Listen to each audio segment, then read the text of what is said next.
Nick, what are the emotions right now for somebody that's been through this with this group for a long time? I'm just happy for this organization. I mean, that's just one step in the right direction, and a long time coming for the fans, for this group. I mean, we battled like crazy all year long, and to beat a good team like Tampa in the first round the way we did, I'm just so proud of these guys. And it's job's not done though. I mean, we're going to enjoy this because we deserve to enjoy this, but we got to make sure we get ready to go because it's only a quarter way done, I guess. My math is kind of fuzzy right now. What about the resiliency you guys had tonight? Every time they came back and got into the game, you were able to get right back ahead. Well, we knew this was going to be the hardest one. You know, they're going to give us everything. I mean, they need to get this back home, and we didn't want that to happen, obviously. So I'm just so proud of the guys for never panicking, understanding the surges in the game, and every time they seem to answer, we answered right back. You know, it's huge. It's a huge way to do it, and so proud of every guy tonight and the way they played and the way they handled themselves, and all series long, really. This is we always talk about games being total team wins. This series was a complete team win, wasn't it? Everybody was involved somehow, some way. It had to be. It had to be. It couldn't be just one line or two lines to beat that team. It had to be everybody. All four, all D, and especially Bob. I mean, he made some huge saves again tonight, and just it's nice to be able to celebrate that 1-2 with the fans, you know, and then just seeing their reaction and just how happy these guys are. I mean, Doobie and I have been here, and Cam, I guess, have been here the longest, and it's just so nice to be able to share that with them, and then all the other guys that have come along here, and it's been a lot of fun. And for Bob, you're so close with him, and the fact that, it was about you guys not making the second round of the playoffs, but it was for him too individually, and he's worn that for a long time. How good do you feel for him to kind of get that off his back? Well, all of us. I mean, we've been in this together. It's not just Bob. I mean, I haven't made it past the first round either, so it's just an awesome feeling because you're moving on and you're having a chance, and that's all we want to do is give ourselves a chance. And I think by the way we played, that's got to be the recipe the rest of the go here. So we're thrilled for Bob, just in that he's playing outstanding and giving us a chance, and then thrilled for our team because I think we're playing really well in front of them, and it's been a real good kind of you have our back, we'll have yours, and it's just great to see. Nick Foligno, captain of the Blue Jackets, talking with us here. Let's go around the room and see what else we can find here. Cam Atkinson, the crowd has dissipated here a little bit. Let's get in here and hear a little bit from Cam. Play. And right now it's paying off, and we knew that it would. It was just a matter of time before we kind of gelled together. Took until the last couple of games of the regular season, but that's when you want to be playing your best hockey going into the playoffs and gelling as a team and believing as a team and give credit to Yarmo. Tessier, I mean, you remember making those plays at 19? I was still in college. I was making those plays in college. But, yeah, he's a hell of a player. It's great for the franchise to see a young guy like that be able to step right in and do what he's able to do. And it's amazing. Got to keep it going. You've been around this club a while. To be able to go out and sweep, a team that was the best in the regular season, what does it do for the confidence of a young club? And as you have said, there's more business to take care of. What's this do for you? Yeah, been here a long time. It was only a matter of time before we got to this position. And like I said, we're not done yet. There's the hardest work ahead of us, but playing with a lot of confidence, like you said, I think it's when we roll all four lines, it gives a lot of guys a lot of rest time and be able to kind of play with a lot more energy. So everyone contributed the whole series, and that's huge for us. It's huge for the confidence. Everyone's feeling good about themselves, and we're going to need that continuing to the second round. It's easy to say, no matter what happens adversity-wise, just put it behind you and keep going forward, but it's a lot harder to do it. How is the club able to kind of put that message to heart and really anytime anything negative happened, they score a goal or something like that, you guys still kind of went forward and didn't let it bother you? Yeah, that's what good teams do.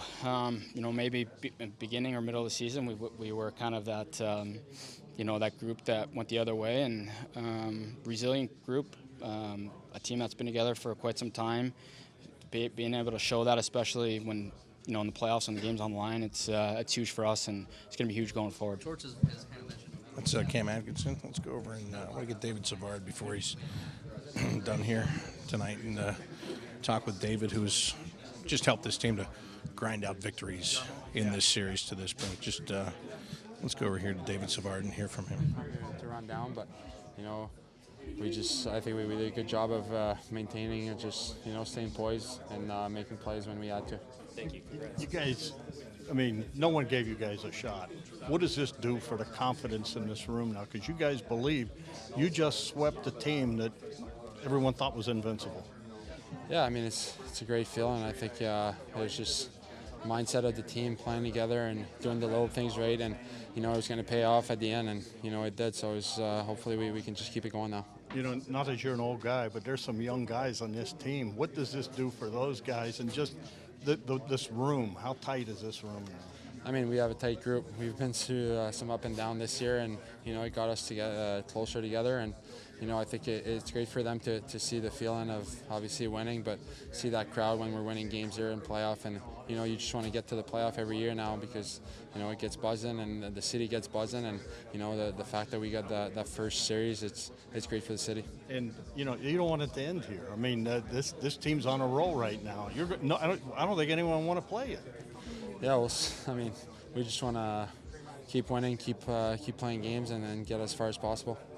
What was it like out there when it goes 0? The fans are going crazy. This team's been around, and I think I heard Nick say something if it came off the ice about 20 years. But this is big. I mean, this is a huge moment. Yeah, it's great for the franchise. Obviously, I think for the city, they've been waiting for that for a long time. So, it was awesome. It was loud. It was great.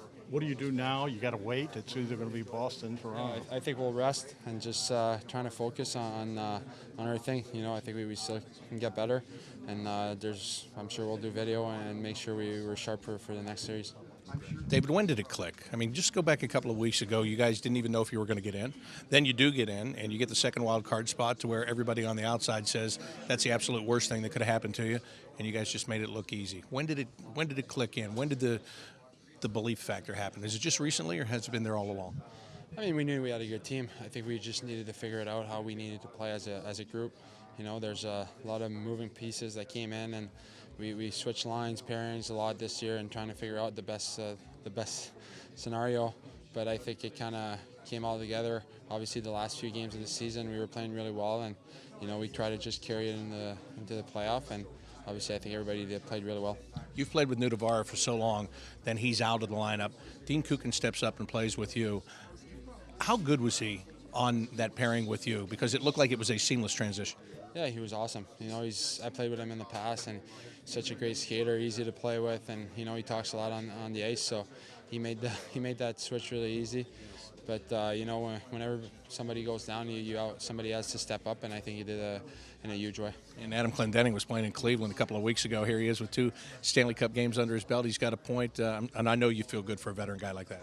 Yeah, I mean, it's great. He's been around for a while, and he grinded out, and he played really well down there, and he got his shot here. And it's always fun to see a guy perform like this, and I think he played really well the 2 games. It was really impressive watching you in that series, honestly. It was fun to watch. You did a great job.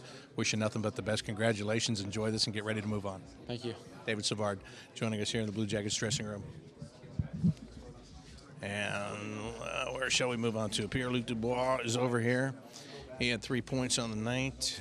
He's doing the French interview right now, though, so put the brakes on that. Seth Jones, perhaps. Let's see if we can get over to Seth without getting all tangled up with all the wires in this room, with all the media that's here right now. Let's see if I can duck away in here.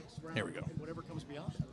Well, that style of play is just hard work. Our game plan could change depending on who we play in the next series, but it all starts with hard work. We don't get anywhere without that, without everyone buying into 100% effort every time they step on the ice.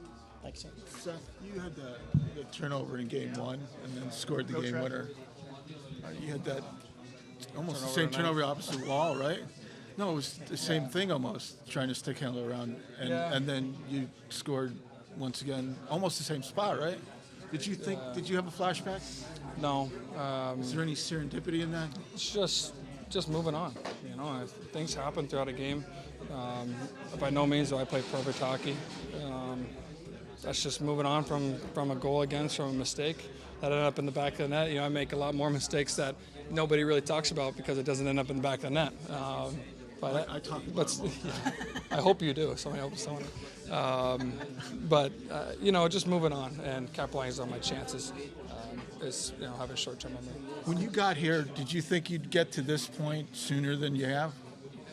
What do you mean? Beyond when I got traded? Around, yeah. I don't know. I was just, we we always liked this knew. team, though, is what Yeah, Yeah, obviously. I always knew, when I got traded, that the group in here was, the character was always there, the chemistry was always there inside the room with the core guys.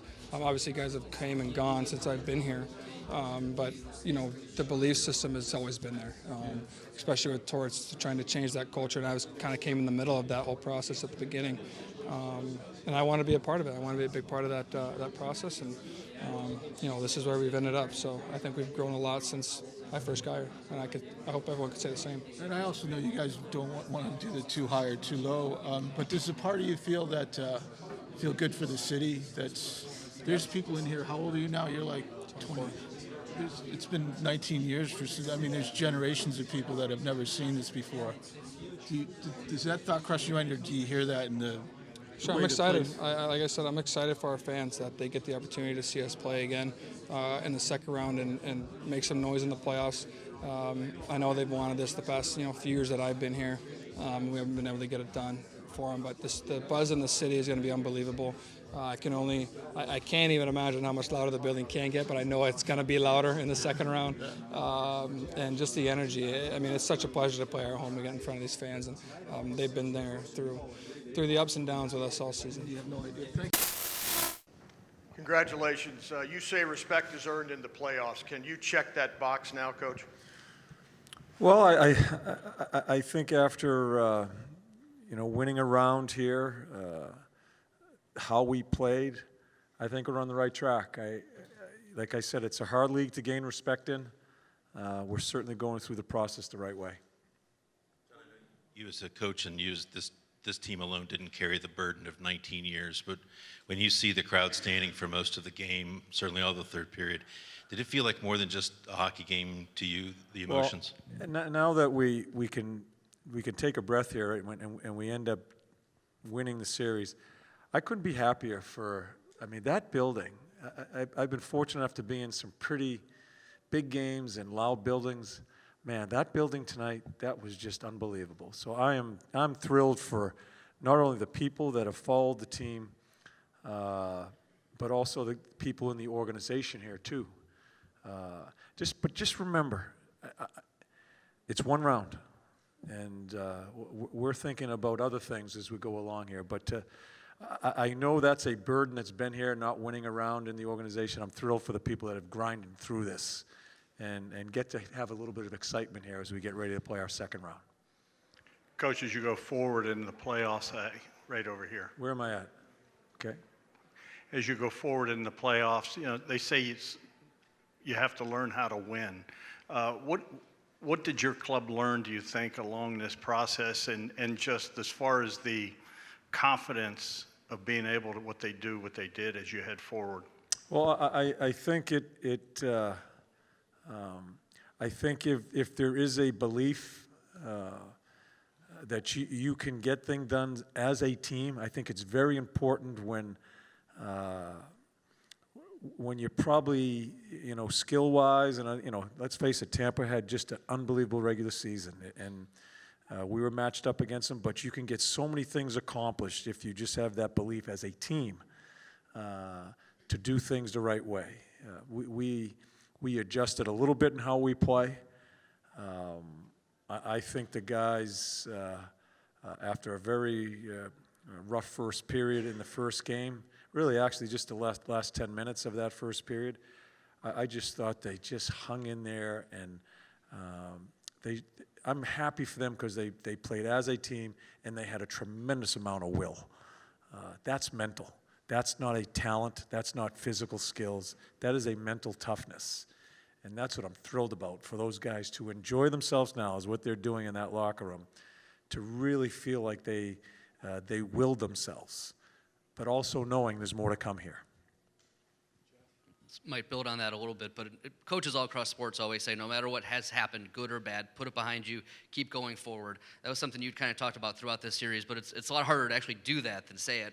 What is impressive to see how your team was able to do that no matter what happened. It just kept kind of the eyes on the prize. Yeah, we did. We just kept the conversation going, and we talked about it. I've said it a number of times to you guys that once the series starts, it's game one. Once we're done with that, it's game two, and we just went about our business that way. And I do. I think they really for some guys that are inexperienced at it, handle themselves very well. I'm so happy for them because I think they really can see if you're a unit, you can get some things accomplished. And if we're gonna, as we approach the second round, whoever it may be, it's gonna have to be even tighter. So I think this is a really good foundation of you can do some pretty crazy things if you stay together as a unit. Hi, John. You spoke so eloquently about the fan base here and what they've been through, what they delivered tonight. There's a specific moment in the game. It goes 3-3, and then less than a minute later, you get the man advantage. And the crowd, when they went to 3-3, rose. Yeah. Can you go back to that moment and they how a helped us. crowd? Yeah. Yeah, they helped us, and I'm not a big touchy-feely guy as far as talking about how the people, and not that I want to disrespect the crowd, but you kind of focused on the business at hand with your team. But they were fantastic, the 2 nights here, and it helped us tonight because it was a game of ebbs and flows and losing a 2-goal lead. That was a key moment as far as that whole building. And we answer with the 4th goal. That was a key moment in the game, obviously. And yeah, I appreciate them. I just being out in the community, the people have been fantastic. Since I've been here, they have just been fantastic. So I'm literally thrilled for them that they get to taste this. And but having said that, it's only 1 round, and we just gotta enjoy it. The whole team has a couple of days off here, and then we get back to work. I hope I answered the question. Going back many years here, the narrative of every playoff series has been Sergei Bobrovsky's struggles. When you look at the save he makes in the second period of Game 1 and the way that he played tonight when you were under duress there most of the third, how big is this series for him, and how happy are you for him to just totally rewrite all that's been said? I'm thrilled for him. I think one of the biggest series, and it happened pretty early, was his save at the beginning of the second period, where it could have been put them up 4-0, and Nick Foligno scores a goal to make it 3-1. That gets us into some traction. Who knows where it goes? It's crazy how these games get decided on small plays, but that, and tonight, the last 2 third periods, he's been fantastic. I think for, again, the first couple of periods, I thought their goalie was outstanding in the second period to keep him. We could have been 4-5-1, and you knew it was going to come back. But then Bob stood in there. So I thought the second period of their goalie keeping them in, and then Bob just keeping us right there with some tremendous saves in the third period. I'm happy for him. He's not crazy how I have talked about some of the situations he's gone through, but it's my job to hold people accountable. I'm thrilled that he's answering. He's answering, and he's got a bit of a burr, and that's a pretty good thing for an athlete to have. John, you just touched on this a little bit in that answer, but I was curious. Many of the guys mentioned Bob's saves at that beginning of the second period in Game 1 and Nick's goal. Were there other pivotal moments that you can look back on now in this series that either kept it going the way you needed it to or reversed it back to the way you needed it to? Well, God, Allison, I can't even think of some of the other ones, but I'll tell you tonight that when it was the delayed penalty and we answer right away to make it 4-3, that's huge. And like Jared was saying, you could see the building was building up to it. When we had the puck, and I thought Brett showed tremendous patience on the delayed call, just keeping the puck, made a couple of seam plays to Luke.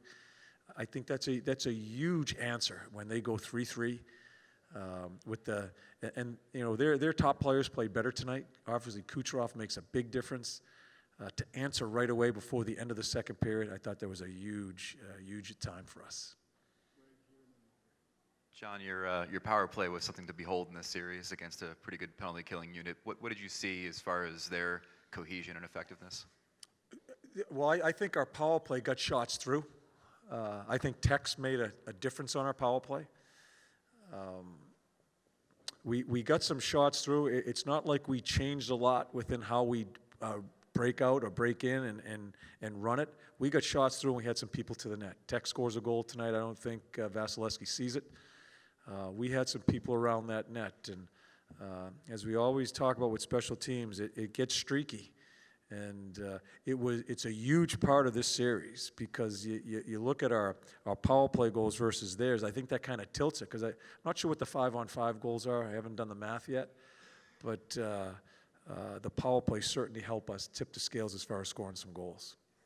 John, how remarkable is it and how crucial was it that you had no passengers during this series, from your 19-year-old rookie to your previously playoff-plagued goaltender? Yeah. I mean, there were none. How crucial was that? Yeah, it doesn't surprise me. I think when you get to this situation, and you know, that first win in Tampa, the way we did it, that kind of galvanizes you in situ. Jonesy scores the goal, and it just kind of puts you together.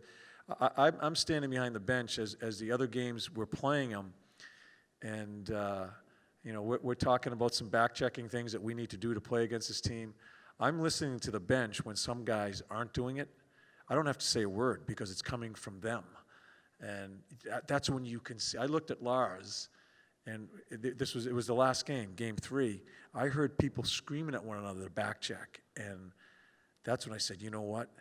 They are. It's for a coach. It's really cool to see that because it's usually the coach doing all the yelling about that, but you can see that they had an opportunity against a really good team. They didn't want to see this go by, and again, I'm really happy for the group. If you could see them right now, you know, they're kids and they're acting like kids. John, Seth Jones in Game 1 had the turnover and then wound up scoring the game-winning goal. And tonight, did you have a little deja vu with virtually the same turnover, virtually the same shot? Yeah, it's crazy. Again, we come up on the right side of it. It's a great experience for Jonesy to go through again, and where it's a play really he doesn't make those type of plays. At that time when it's 2-0, I think we're going to blow the roof off the building if we score the next one. That changes the whole complexion. But then for him to come back and score a huge goal, and then we answer again when it's 3-3, those are the ebbs and flows that give a young group that hasn't experienced it, especially in a building like this the past couple of nights, to really feel what we talk about surges all the time, to really feel what surges are in playoff hockey. And we've been fortunate to come up on the right side of some of these, and hopefully we can use that as we get ready to play our next opponent. Texier came into this playoff with almost no experience. He has a goal tonight. He has the one moment in the corner where he just holds onto the puck or fights for forever. What would you want to say about his performance during this game and during this series and what he adds to this team? Yeah, it's a time that that he gives us a shot in the arm. He's got another guy that can play top 6, top 9 forward position. He's very aware away from the puck. You saw how I used him tonight and against their top 2 lines. One of their top 2 lines, either Point or Sorelli playing between Stamkos and Kucherov. I just, as I've told you before, I watch him in practice yesterday. I just watch his mannerisms as he goes about his business. He's been coached really well, and I think he's been taught the hierarchy of a room and just how you handle yourself as a pro. It's really exciting now, but more exciting as the future goes on here, what this guy could be. John, you talk about the galvanizing effects of Game 1 in this series. What's the galvanizing effect of this series now moving forward? Has your team become tighter, stronger, whatever word you want to use there? Of course. I mean, they just won a series. It was a David and Goliath series here, and they just won it. Of course, that helps them galvanize. Yes. So what carries forward into the next round? Where has your team gotten better? That. I don't know how to answer it, Dave. I'm really trying to figure out what you're asking me, but If you get galvanized from Game 1, you can get galvanized from an entire series. Yes, we just won a pretty important series for the organization. That helps. Yes. Yes. Cam has a cut on his chin, he said, from the celebration on the bench when Panarin scored the empty net goal. Really? Seth said he felt safer being on the ice when that goal was scored because the bench was so. Can you just describe the scene on the I bench? had beers poured on me from the stands. Intentionally? Yeah. Not only fans? at the end of the game, but during the game when we scored some goals. I had 2 beers poured on me from the people behind me. Yeah, and that I was asked by Pierre in the intermission or during the timeout, as far as do you tell your players to keep their composure? Not for a second. I mean, as far as not being too excited. And I told him, no, I want them to enjoy that. And we were composed in how we play.